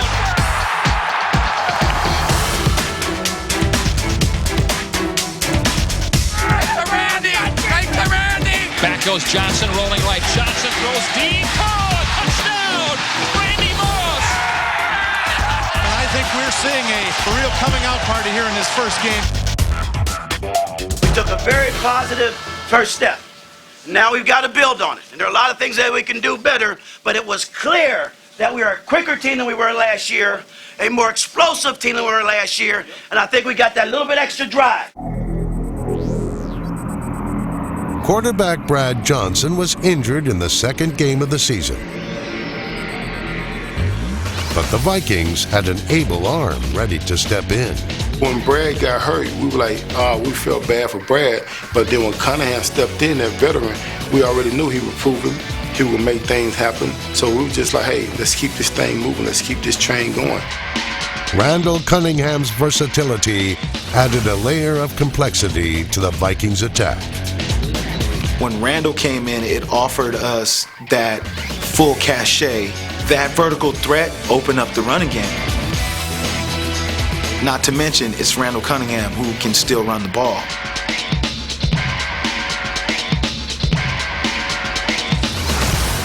AD, what you gonna do today? I got my A game. You got your A game? A game? He got his A game. No matter who was under center, Chris Carter was the undisputed leader of the offense. First down! Cunningham back to throw, pump fake, now lets it go, throws it deep to Chris Carter, and it's caught! Touchdown, Vikings! Chris Carter! You got a little speed. I had to go get that one, yeah. But his star pupil was learning fast. It's all about making plays, and it all starts in practice. That's what I try to tell you all the time, man. Me and you, Moss, in and out. Cunningham fake to Robert Smith. Back to throw. Cox and fires it deep downfield. Moss! Touchdown, Vikings! Leaping catch for Randy Moss. Hey, big fella, hey. Way not to push him off, too. Way not to push him off. Yeah. Because that guy is right back there. And way to elevate. Lambeau Field in Green Bay on this Monday night. One of these teams will be 5-0 at the end of the game and in first place all alone atop the NFC Central. Randy and I, we talked all day about what we thought we could do to him. And we knew for us that this was going to be a statement game. Cunningham fake give, off play action looking. Cox throws downfield, and he has got Moss at the 15. He breaks away at the 10 to the 5. Touchdown, Vikings. This is Randall Cunningham, and he's going for 7 more, and it is Moss getting position. Touchdown. He's unstoppable. Just a magnificent performance by this Minnesota offensive machine. That was a game that I can truly say, from a quality team, we embarrassed them. All right, let's rock and roll here. Here we go. The Vikings were 7-0 after outscoring the Redskins and Lions by a total score of 75-20. Robert Smith trying to get loose, maybe this time. Sideline 30, 25-20. Look out! Here he goes! Pulling away! Unfortunately, their 8th opponent had inside information. Let's have some fun out here. We got Tony Dungy, one of our former coaches. Let's have some fun. It's just somebody you knew that knew you knew them. It's almost like you were fighting or playing against your brother. The Vikings were able to score 24 points against Tony Dungy's defense and had a 7-point fourth-quarter lead.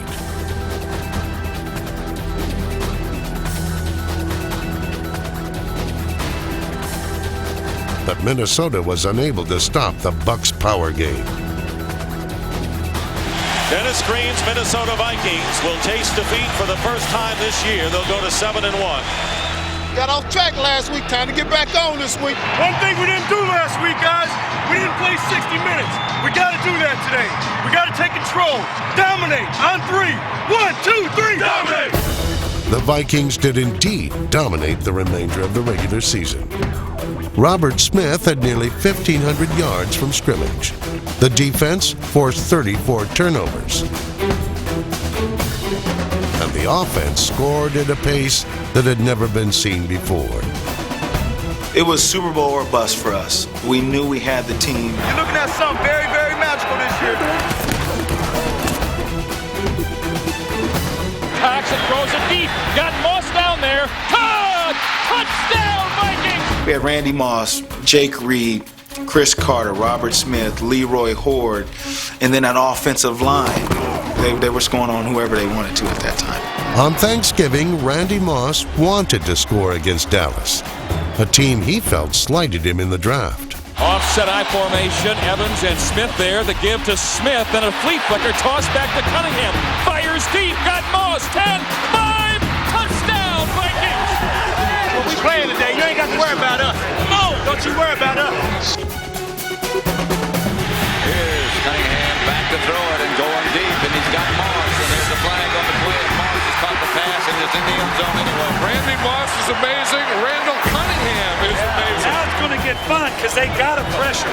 So there's going to be some flash lightning calls in the huddle. Cowboys showing blitz. Minnesota. Randy Moss breaks a tackle, and Randy Moss races down the sideline, and Randy Moss just outruns everybody into the end zone. He is incredible. Rookie of the year, After scoring 50 points versus Jacksonville in Week 16, the Vikings were within reach of 3 milestones in the final game of the season. Time for big dogs to hunt. Time for dogs to hunt. We're out here Tennessee hunt, baby. The Vikings' 556 points were the most ever scored in a season. Even kicker Gary Anderson was able to achieve something that had never been done before. Gary Anderson will go the first perfect place kicker in NFL history. But let me tell you guys, we have the 3 teams that have been 15-1 in the history of the National Football League. All right? Give yourselves a round of applause.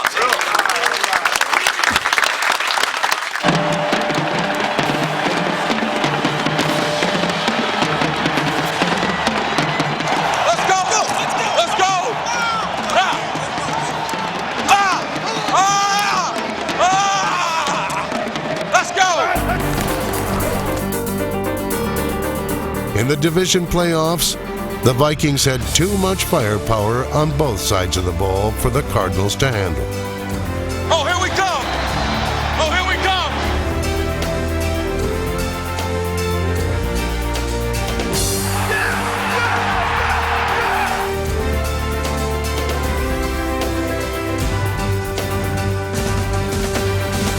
come! We knew if we did not make the Super Bowl, it was going to be a disappointing season, and obviously, you know, we all know what happened. Here goes the field goal try by Mort Anderson.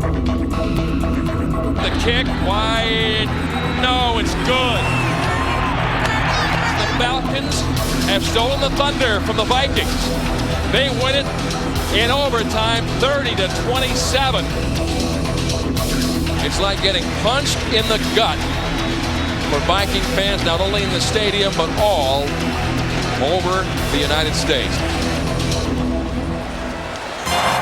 The turn of the century marked the changing of the guard. The veteran quarterbacks Dennis Green had entrusted his offense to gave way to a young, mobile, rocket-armed Dante Culpepper. But your tight end, the guy covering him is a much better athlete than he is. First down, goal to go. Short drop, Dante calls his own number at the 5, and he's in for the touchdown! Touchdown, Vikings! Culpepper for 7 yards! In his second NFL season, Culpepper threw for over 3,900 yards and 33 touchdowns. Culpepper looks to throw, got time, looking, cocks and fires this one to Moss at the back of the end zone, touchdown! 15 of those found the hands of Randy Moss. 9 of them were cradled by Chris Carter. You got to bend him at 10 yards, bend him out. He's going to be already in 2 man. Dante, look that safety to Hatchet. And if NFL films, touchdown, put it on. Fourth quarter, the game tied presently at 17-all. Culpepper, who wants to throw, cocks and fires it deep to Moss. Downfield! It is He's got good! Where did he get it? Touchdown, Vikings! The Vikings were 11-2 and on their way to another NFC Central title.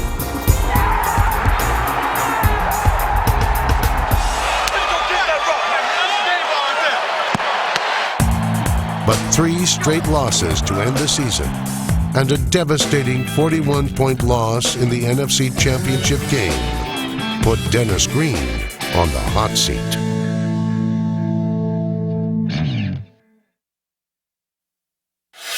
Minnesota began 2001 planning to walk the road back to the playoffs, but instead was blindsided by the sudden passing of Pro Bowl offensive tackle Corey Stringer. Don't talk about it, be about it. Don't talk about it, be about it.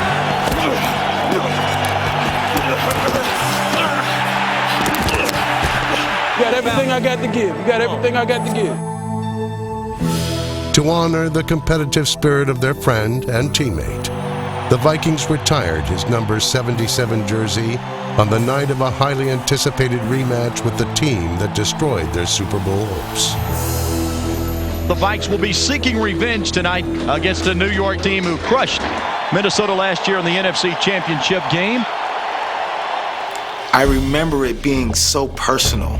We knew we had a better team than what we had shown in that 41-0 blowout. The season is in the balance for both teams tonight.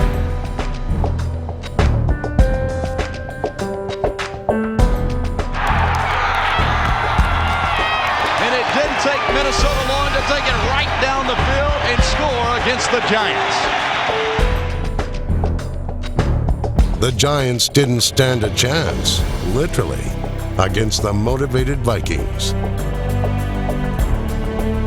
They had the same team, we had the same team. We wanted to just prove to everybody that we can beat them. Here's Collins to throw, pressure again, throwing to the end zone. Intercepted. Robert Griffin back the other way. Deep drop by Dante. Over the middle, it's Moss. At the 35, running to the 30. They will not get him. To the 10, to the 5. Goal line, touchdown, no flags. Culpepper to Randy Moss for the third time tonight. As satisfying as the win was, it didn't translate into success. After enjoying 8 winning campaigns together, the Vikings and Dennis Green parted ways before the last game of a disappointing 5-11 season. Minnesota found its 6th head coach in-house, promoting offensive assistant Mike Tice in January of 2002. His intense sideline demeanor seemed perfect for drawing out the team's full potential in the newly minted NFC North. You're not getting any push. No push at all. Hey, Todd, let's go. Start wearing that guy's ass out. Come on. You better run the ball or we're going to get our asses kicked. According to Tice, the need for discipline wasn't confined to the field. No cell phones in the locker room. No hats in the meetings. Can't be in the meetings without a notebook. Can't be in the meetings without something to write with. Can't leave your playbook in the locker room at night. No cell phones in the cafeteria. No hats in the cafeteria. You can't take food out of the cafeteria. We're a family. A family should eat together. I will not settle for anything less than that. That we need to pay attention to detail. That's where the intensity comes from. A former tight end, Tice was a well-entrenched member of the Vikings family. Although he once played beside Minnesota's most prolific wideout, he wouldn't get a chance to coach him. Chris Carter retired in early 2002 as the team's all-time leader in receptions, receiving yards, and touchdowns. We're here to honor one of the greatest Vikings in the history of this great franchise. Chris Carter, it is our pleasure today as we retire his number and as we enter him into the Ring of Fame. Drop the banner, please.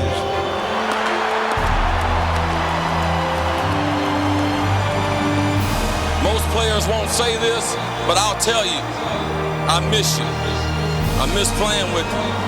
I miss running out there. I miss it.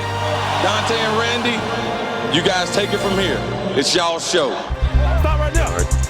After struggling for 2 seasons, the duo put on quite a performance in 2003. Culpepper's looking for Moss, passing to Moss, touchdown.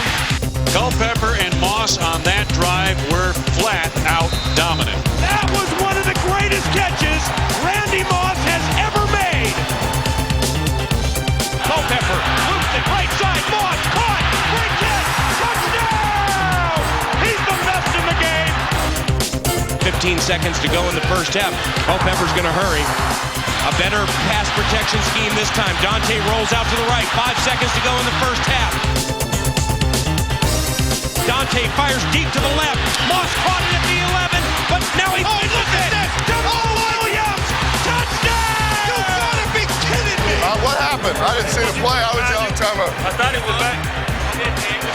The improvisation of Randy Moss would win him an Academy Award. That was unbelievable. Time out, time out, time out. I don't care what anybody says. I have never seen a play more heads up than what Randy Moss just did. We don't stop. We keep fighting. Nah, nah, nah, nah, nah.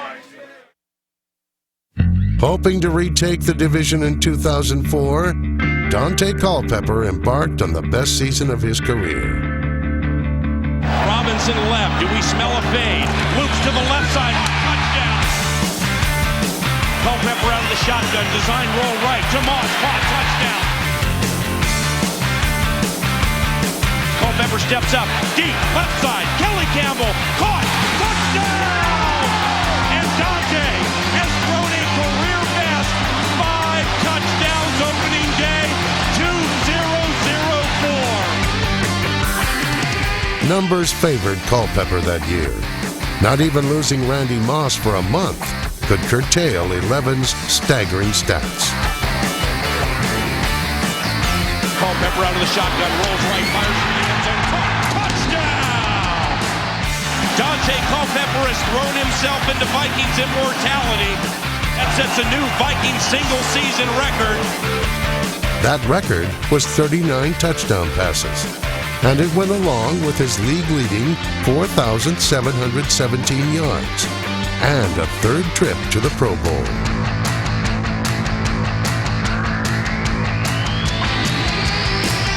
And this game ball been fighting all year, been making plays all year, been the leader on the field, the intensity that he brings to the table. Dante Culpepper!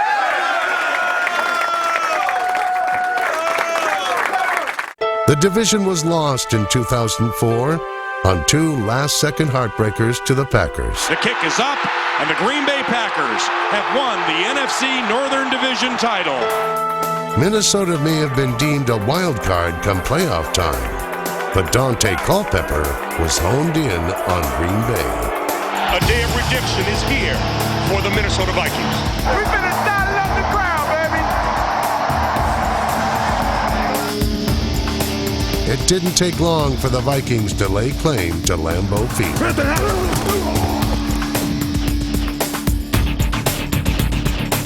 Culpepper fade right, Moss single coverage caught, touchdown! And the Vikings, in 5 minutes and 10 seconds, lead 13-0.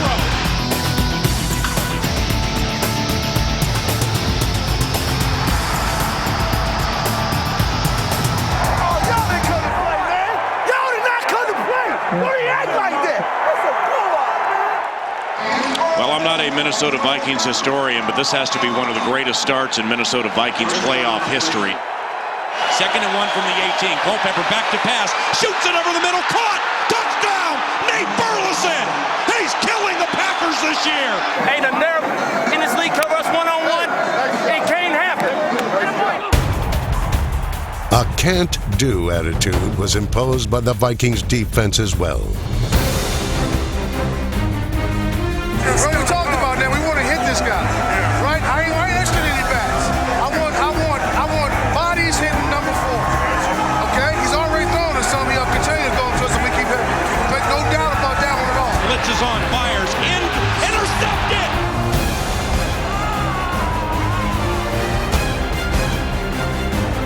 And he threw his 4th interception, picked off by Brian Williams. The magic of Culpepper to Moss spelled the end of the Packers' playoff run. Dante gets off the play, takes a snap, rolls out to the right. Moss, wide open, he burned Al Harris. Touchdown! Oh, my. Yes!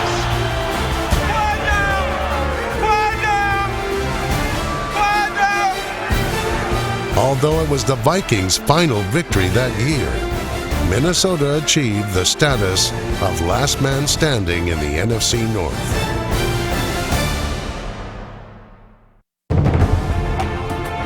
Throughout 2005 and 2006, the faces of the franchise started to change. Some were familiar. Others brought a fresh look to Minnesota. But the Vikings got a new head as well. The team was bought by real estate magnate Ziggy Wilf in 2005. So he's like a super fan. He gets so excited about the things during the week and learning about football. I think he loves being around the sport in general. It's good to have somebody that's genuinely interested in it. Within his first year, the new owner was interested in a new direction for his team. Please welcome the new head coach of the Minnesota Vikings, Brad Childress.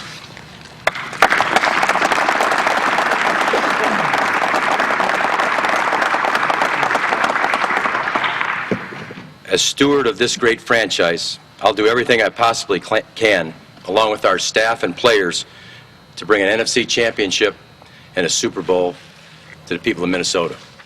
We'll be like Vikings. We're going to go ashore, burn the boats, and never look back. And we're never looking back. Today, we go ashore. To shore up their offensive line, the Vikings plundered Seattle for perennial Pro Bowl left guard Steve Hutchinson. Together, Hutchinson and tackle Bryant McKinney formed one of the best left sides in the NFL. Man, you can just see it. You guys are wearing them down. One more drive and it's over. Put together one more drive. Matt Burke's 6 Pro Bowl nods in his 10 years with the Vikings tied Mick Tinglehoff's record for Pro Bowl appearances by a Minnesota center. The decorated line was certainly appreciated by running back Chester Taylor, who rushed for over 1,200 yards in 2006. Handoff Chester Taylor on first down from the 5-yard line. He'll bust it out to the left. Now he's loose to the 20, 30, sprinting in front of the Seahawks bench.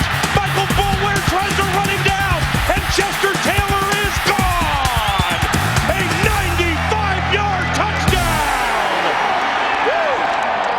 Despite the success of Minnesota's ground game, one of the Vikings' greatest conquests came in 2007.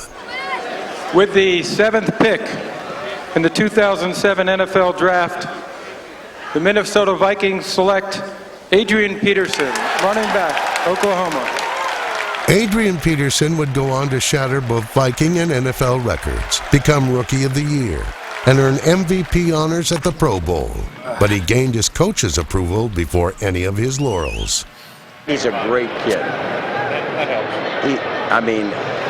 Smile on his face, wants to be a great teammate, wants to contribute, works hard. If we can get him sprung once or twice, we'll get a chance to see him.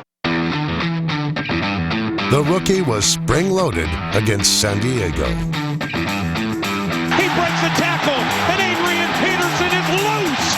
He has scored a 65-yard touchdown. Peterson, every time he touches that ball, man, he is just magic. Able to combine his explosive skills with some of the league's best run blockers. And I can't remember the last time I saw a hole that big for a running back to go through.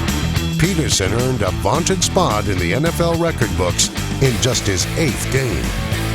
And there he goes! Inside the 20! Touchdown! 296 yards for Adrian Peterson. The greatest rushing performance in the history of the National Football League. I've had the opportunity to block for some pretty good backs in my career, and Adrian's up, he's the top. And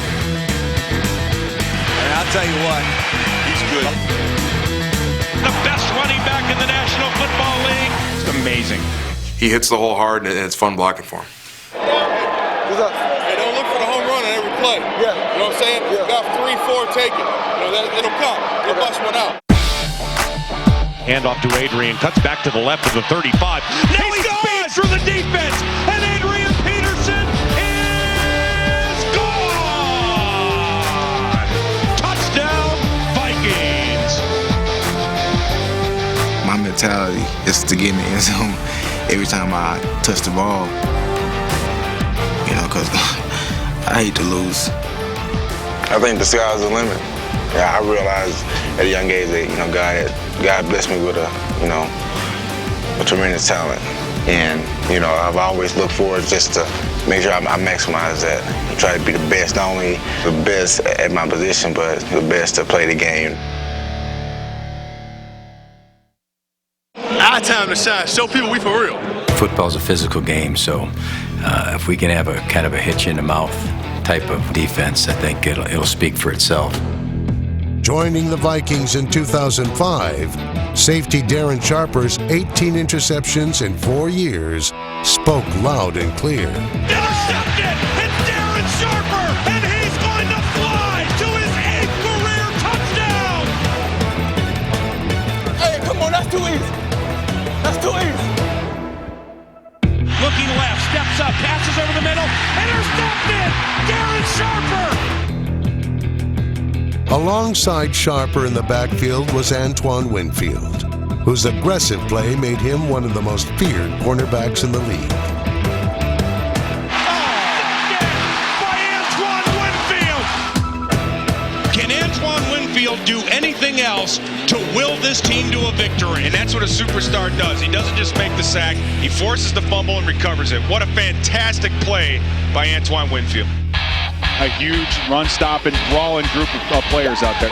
talking about the defensive line. Those guys rush the passer. They're the guys that start the havoc, start the frenzy.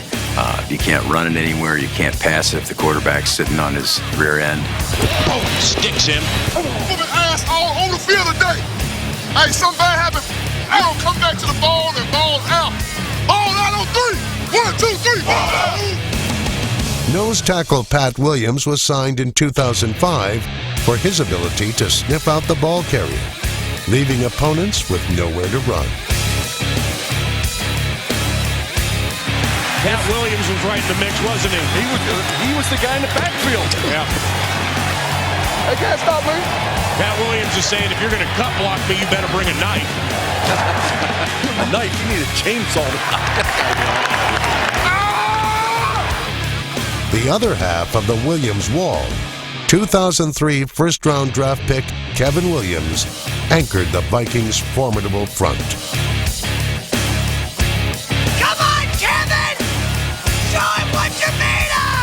Once Williams has his hands on you, you're going down, my man. I'm not a real excited guy, but when we play on Sundays, I'm real excited. I play with my hair on fire.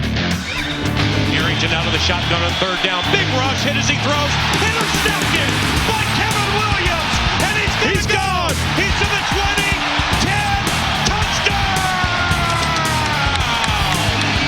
The identity of the Minnesota Vikings may be its defense. And one of the best in the game, Kevin Williams, gets the first touchdown of the season. The Vikings' identity got a big infusion of personality in 2008. Let's go, G. Let's go. Hell yeah. Hell yeah. I feel the need for speed. Woo! Give to them nothing. Take from them everything.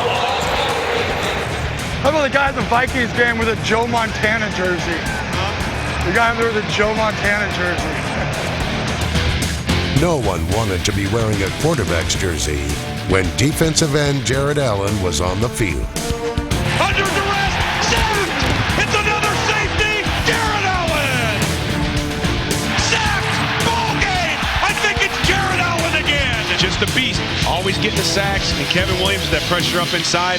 What a fantastic duo we have in the two of them. When we step on the field, we don't care where we're at, who we're playing against. We want to choke the life out of you. I came to be on which I think is the best D-line in the NFL. Sack quarterback and just overall help us win championships. It can't be no individual stars. Everybody got to be on the same page. You can't think you're bigger than the next man next to you. And that's what's so good about our team. We all play as a team. By 2008, that team had led the NFL in stopping the run for 3 straight years.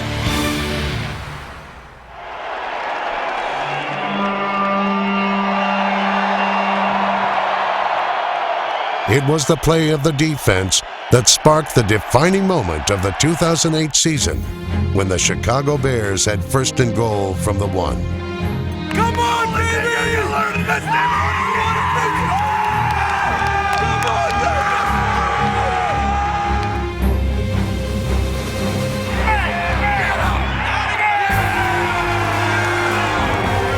Third and goal, handoff, fullback Davis. He didn't get it! The Bears are going to go for it. Fourth and goal from inside the 1. Kyle Orton takes the snap, gives it to Matt Forte. Up the middle. He didn't get it! No! They stopped the Bears from fourth and goal inside the 1. Great defense by the Vikings. Let's get some momentum in here now. That's the way to love what you do. Keep doing it. We're going to smash their face in if they want to run that ball. They ain't going to run it. The Vikings have it first and 10 at their own 1. Farad takes the snap. He's back to pass out of the end zone. Fade left. Man wide open. It's Berrien. Caught. A goal line stand turns into a 99-yard touchdown. The Minnesota Vikings have taken first place atop the NFC North. Big one for us right there. Headed towards our goal, NFC North champion. Defeating the Giants in what would be their final victory of the year. The Vikings celebrated their first ever NFC North title.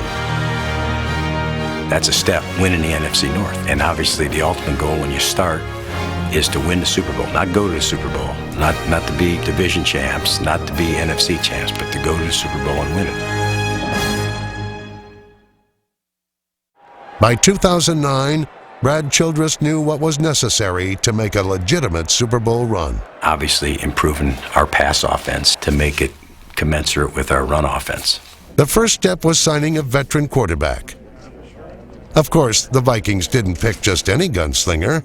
This was the Big Cheese himself. And that's not exactly a term of endearment in the North Star State. Favre having a hard time hearing the call now.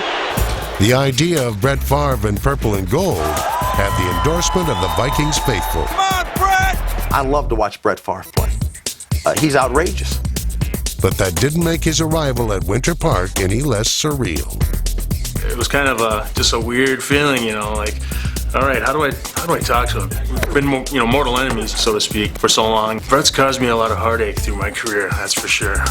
It didn't take long for the future Hall of Famer to win over his new teammates. He has a way of bringing everybody together just by being himself. Yeah,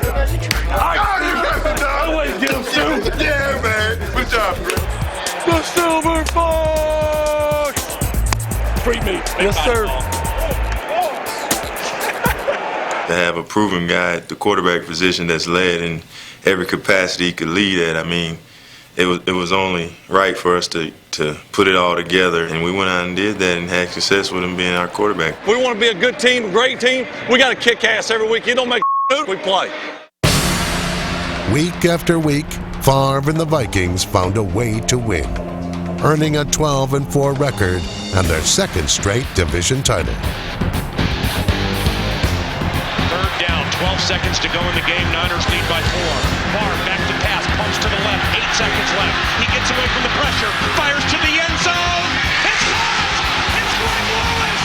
Touchdown! Oh my heavens! Oh my heavens! Greg Lewis's first catch has given the Minnesota Vikings an improbable victory. No flags on the field. Brett Favre, Greg Lewis. How do you like that? Drop, looking deep, bumps. Now he's going to fire center of the field, and it's caught. It's a 51-yard touchdown by Percy Harvin.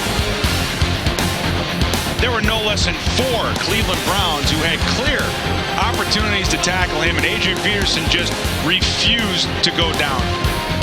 Back to pass. Hey, stopped by Jared Allen. Lieber gets him in the backfield. He dropped the ball, and Chad Greenway recovered it. Vikings ball. Playoff football in Minneapolis is in the air. Romo and Vernon 14 steps up. He's sacked, and he dropped the ball. And the Vikings, Kevin Williams with the fumble recovery. Let's go. And Favre goes back to pass. Deep right side, Sidney Rice single coverage. He caught it inside the 10. Touchdown. Brett Favre indeed will pass. Back to pass, fade left. Shanko diving. Catch, touchdown. The Minnesota Vikings have destroyed the Dallas Cowboys 34-3 and are on their way to New Orleans to play in the NFC Championship game.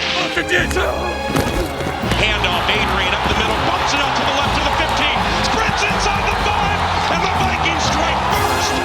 Pumps, fires, caught, touchdown! It's Sidney Rice. He goes back to pass, pumps, he's hit, it's on the ground, he dropped it. Intercepted. I can't believe what I'm seeing right now.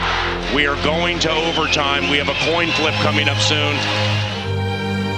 I mean, to actually, in every aspect except the scoreboard, dominate the game and then to come out on the short end, it was pretty tough pill to swallow.